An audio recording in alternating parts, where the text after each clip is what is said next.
এবার মাঠে নেমেই সমালোচকদের জবাব দিলেন নেইমার। 2 গোল করে চুপ করে থাকতে বললেন সমালোচকদের। নেইমার বুঝিয়ে দিলে সমালোচনার জবাব মুখে নয়, কাজেই দিতে হয়। বিস্তারিত জানতে সম্পূর্ণ ভিডিও দেখুন। ব্রাজিলের ও সিরিয়ার ম্যাচে আজ রোববার চ্যাপেকয়েন্সের বিপক্ষে নেমে 2-2 গোলে ড্র করেছে সান্তোস, যেখানে দলের হয়ে 2টি গোলই করেন নেইমার। তার চেয়েও বড় বিষয়, বিশ্বকাপে কেবল 2টি ম্যাচে বদলি হিসেবে নেমে ৩৫ মিনিটের মতো খেলতে পারা এই তারকা সান্তোসের হয়ে পুরো ৯০ মিনিট মাঠে ছিলেন। ম্যাচের ৩৬ মিনিটে প্রতিপক্ষের বক্সে সতীর্থের সঙ্গে দারুণ বোঝাপড়ায় বল দেওয়া নেওয়ার পর আলতো শটে প্রথম গোলটি করেন নেইমার। এরপর পোকার খেলার ভঙ্গিতে হাত নাড়তে থাকেন তিনি। পরে ৫১ ও ৬২ মিনিটের গোলে সান্তোসের বিপক্ষে উল্টো লিড নেয় চ্যাপেকোয়েন্স।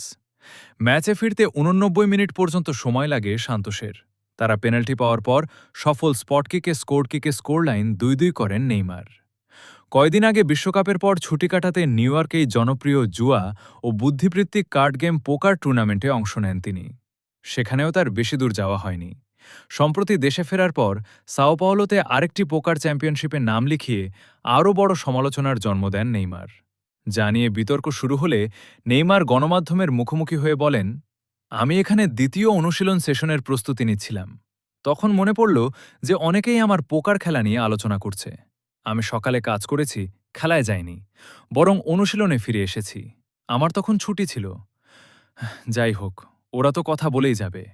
আমি অনুশীলনের প্রস্তুতি নিচ্ছি। আমি কি অনুশীলন করতে পারবো, নাকি তোমরা এভাবেই পেছনে লেগে থাকবে? নিজেদের জীবন নিয়ে ভাবো।